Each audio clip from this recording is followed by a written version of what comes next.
છે તેની વાત કરીએ। આફતમાં અગરિયાઓ।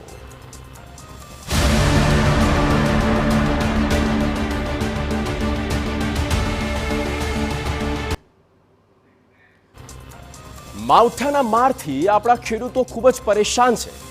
જો કે મીઠું પકવતા અગરિયાઓની હાલત પણ એટલી જ કફોડી બની ગઈ છે।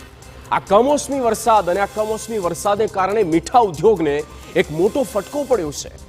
છેલ્લા 7 દિવસમાં અંદાજે 30 કરોડ કરતાં વધુનું નુકસાન થઈ ગયું છે।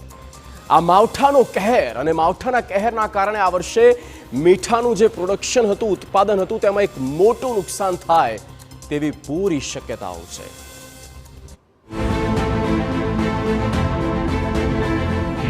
મોટી આફતમાં અગરિયા।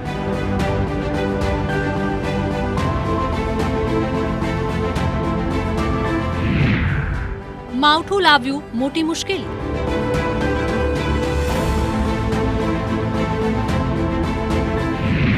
7 દિવસમાં લાગ્યો 30 કરોડનો ફટકો।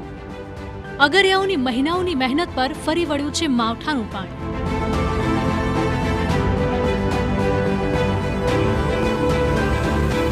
કમોસમી વરસાદે માત્ર ખેડૂતોની મુશ્કેલી નથી વધારી, પરંતુ રાજ્યના અગરિયાઓ પર પણ તૂટી પડી છે સૌથી મોટી આફત। કાળી મજૂરી કરીને લોકોની રસોઈમાં સ્વાદ લાવતા અગરિયાઓને રાતા પાણીએ રોવાનો વારો આવ્યો છે। આ દ્રશ્યો સુરેન્દ્રનગર જિલ્લામાંથી સામે આવી રહ્યા છે। અહીં કચ્છના નાના રણમાં ભારે વરસાદને પગલે અગરિયાઓના પાટા ધોવાઈ ગયા છે। બીજી તરફ 30 કરોડ રૂપિયાની કિંમતનું મીઠું રણમાં જ અટવાઈ પડ્યું છે। સ્થિતિ એવી છે કે સફેદ મીઠું પકવવા કાળી મજૂરી કરતા લગભગ 2500 જેટલા અગરિયાઓના મોઢામાં આવેલો કોળિયો છીનવાઈ શકે છે।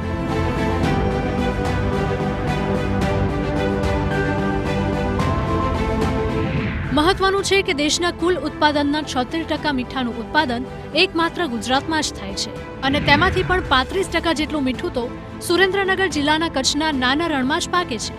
પરંતુ માવઠાને પગલે અગરિયા સમુદાય ભારે મુશ્કેલીમાં મુકાઈ ગયો છે। હાલ ખારાઘોડા ગંજે મીઠું ખેંચવાની સિઝન પૂરજોશમાં ચાલી રહી છે। અત્યાર સુધીમાં 8 લાખ મેટ્રિક ટન મીઠું ખારાઘોડા ગંજે લાવવામાં આવ્યું છે, પરંતુ હજુ 7 લાખ ટન મીઠું રણમાં જ અટવાઈ પડ્યું છે। એટલે કે લગભગ 30 કરોડ રૂપિયાની કિંમતના મીઠા પર જોખમ તોડાઈ રહ્યું છે।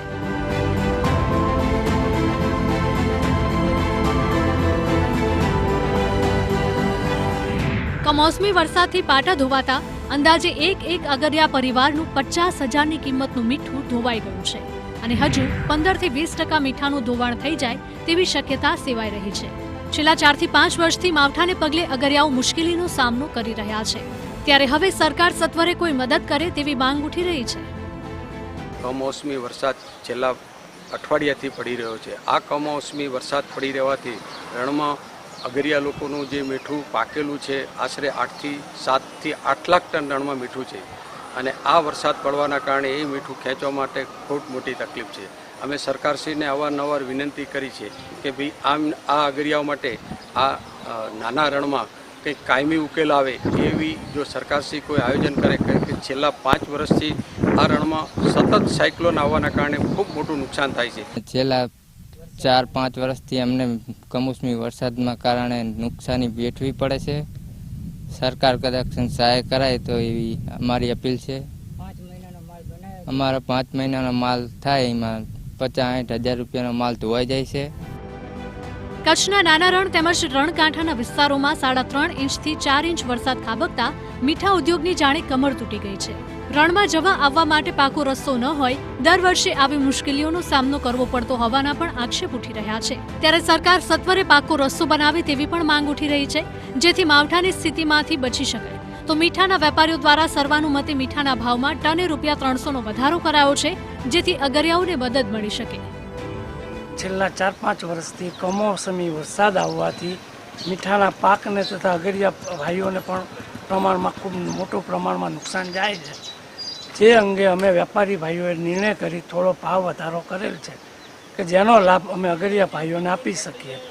ખરેખર અગરિયા ભાઈઓને નુકસાન ઓછું જાય એ માટેના અમારા પ્રયત્નો પૂરા હોય છે। આ માટે અમે સરકારશ્રીને વારંવાર રજૂઆત કરવા છતાં અમને જે પ્રમાણમાં સહાય મળવી જોઈએ કંઈ મળતી નથી। આ તરફ ભરૂચમાં પણ મીઠું પકવતા ઉત્પાદકોને 500 કરોડ રૂપિયાનો ફટકો પડે તેવી શક્યતાઓ છે।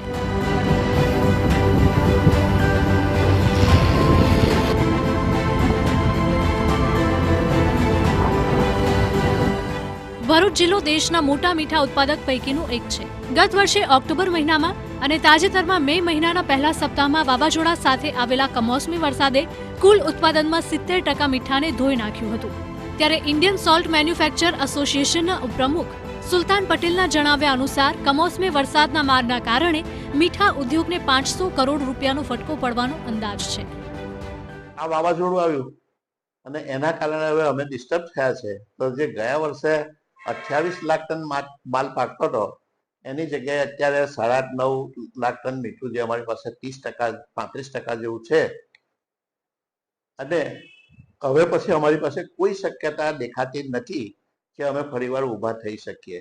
એટલે આ વર્ષે અમારું મીઠા ઉદ્યોગ માટે ખૂબ કપરું સંજોગોની અંદર અમે મુકાયેલા છે અને હવે અમે માલ ઉત્પાદન કરી શકીએ એમ નથી. એક જ માંગ છે કે સરકાર સત્વરે હવે આ અંગે કોઈ પગલાં લે, કોઈ રાહત પેકેજની જાહેરાત કરે, જેથી અણધારી આવેલી આ આફતમાંથી તેઓ બહાર આવી શકે. Bureau report, TV9.